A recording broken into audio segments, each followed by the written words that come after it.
Hi, welcome back. So we're going to discuss all things Big Brother Season 22 All-Stars, and we're mostly going to discuss the episode that aired on CBS on Sunday, August 30th.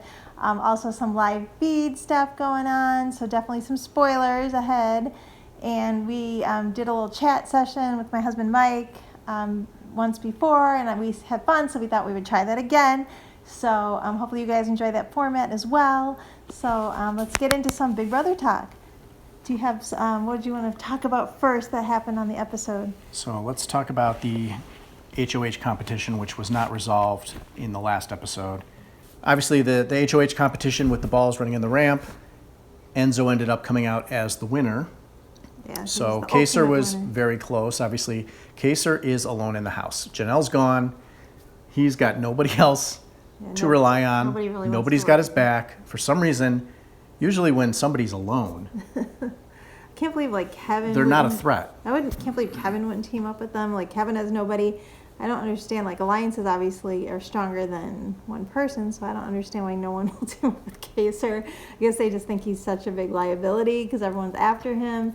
No matter what he tries to do, sometimes he thinks he has a deal, or maybe someone's on his side, but we all know watching it that no one's on his side. And I think we can agree that it's kind of boring just watching the bigger alliances pick off the individuals. It's going to get more interesting when they start picking off each other, when they start double-crossing each other. And again, I mentioned the last time I was on that I've never seen so many people divide themselves into so many different alliances. There's a lot of people that have multiple alliances. Obviously, the biggest, most solid alliance, I would think, is Enzo and Cody. I think they hit it off the first day. They decided they were going to get each other's back no matter what, but then they are each branching out into other alliances. So, yeah, and I think a lot of people think they're in with Cody pretty good. Cody's got his hands in the most alliances. And then they have smaller alliances within bigger alliances, so it's a little confusing. But I think obviously Cody's, like we said before, sitting the prettiest. I think he really knows, he really has the most connections, and people seem to trust him the most and want to be with him, want to be in an alliance with him and go to the end with him. So right now he seems to have the best chance at getting to the end, I think, because he's got so many different alliances, and they seem to really trust him at this point. No one's I haven't really seen anyone question well, they trust him now, but once they start backstabbing, when everybody thinks they're safe because their person in their alliance won the HOH and then they get put up, I think it's going to start cracking, and the alliances are going to start breaking, but we're just not at that point yet. That's when the show's going to get interesting. Right now, I'm honestly bored. And I have to say, there was way too much crying for not winning HOH. Christmas, and was it Bailey or Devon? Yeah, I don't even know. Everyone cried. I think they were both crying. But, way too much crying, okay? There's no crying in baseball, okay? So, sad. Anyway, so Enzo wins HOH. Now he's playing everybody. He's trying to bring Christmas into he did put her in the safety suite with him. And +1 for the safety suite. +1 for the safety suite. So I think he doesn't realize that Christmas is an alliance with Cody and Tyler and all those guys. So it's kind of weird because I thought Enzo knew about that other group, but I don't think he does. I'm so confused with the alliances. There's way too many alliances, honestly. But he's trying to pull Christmas in as an ally to keep each other safe, because I think Christmas is playing a good game so far, but I think Enzo's trying to pull another person in to keep himself safe. I think Ian, I mentioned this while we were watching, I think Ian feels a little too comfortable. I don't understand why Ian feels so comfortable with everybody, that he's not a target, because everyone has been talking about Ian. He's not really in any of their alliances. I mean, maybe he was in one of the alliances. I don't know.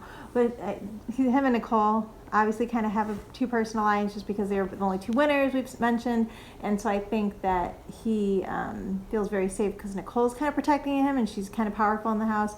And she's obviously got her hand in everything, but he's not really in any of the other big alliances, I don't think. So I don't understand why he feels so comfortable. Enzo is definitely talking about targeting Ian possibly this week. So I think, I don't get why he feels so comfortable. I don't think. So another thing we should talk about is there's a little mystery in the house going on with Obviously, 2 hinky votes for Janelle were discovered after the voting for eviction. And Danielle obviously and Enzo. Danny and Enzo did it, but Danny's trying to throw somebody under the bus. It's funny because and- like on live feeds, I think at one point, I think it might have been yesterday, I think it was like Danny and Enzo by themselves in the HOH room, and they're both like, oh, I wonder who voted, rogue last week, for Janelle to stay. And it was funny because it was both them. Danny's even denying it to Cody when Cody, really thinks it was her because she tried to get I him think to vote Cody that really way. thinks it was her.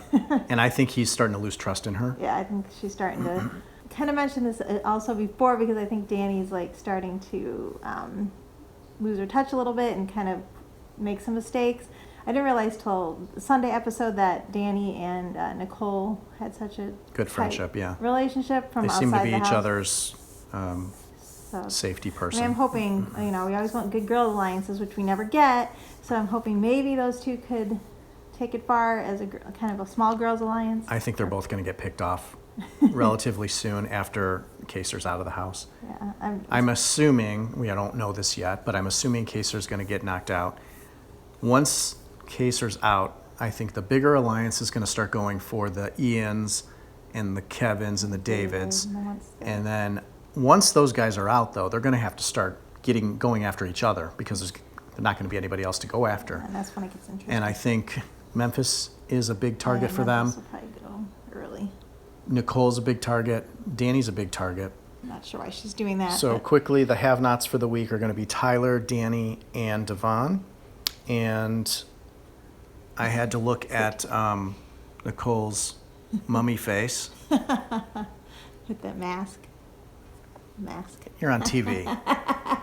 Look your best. You're on TV. Yeah, but they're on TV 24 hours a day.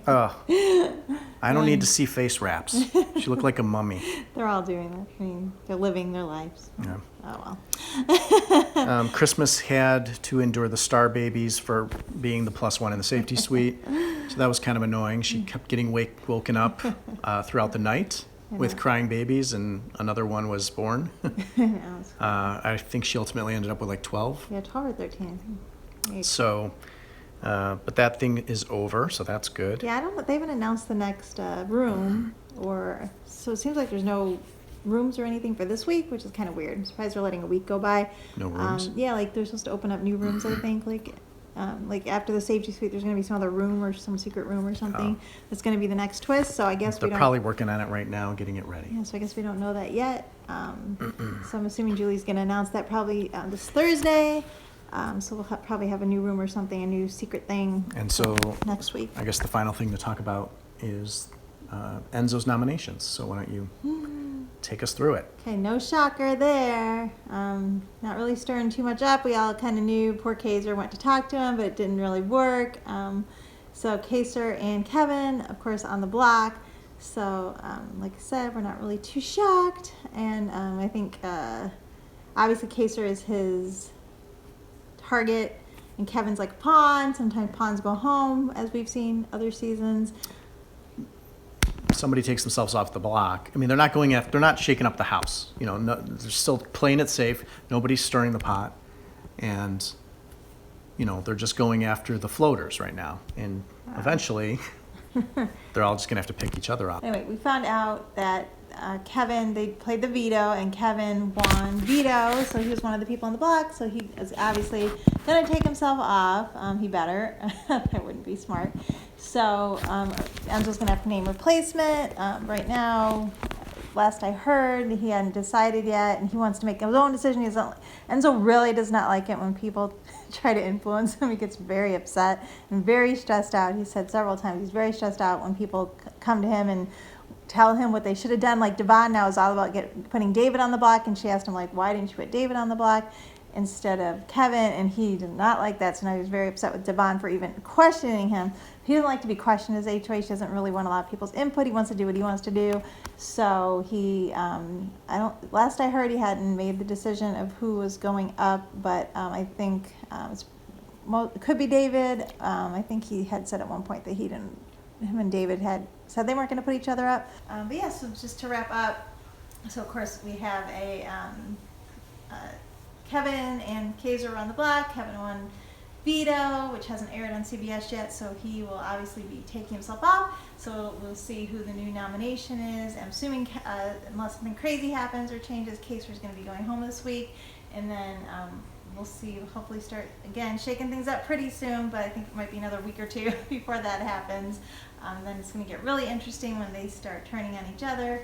So interested to see what you guys still think about who your favorites are, and if you can keep track of these alliances like we can't really do.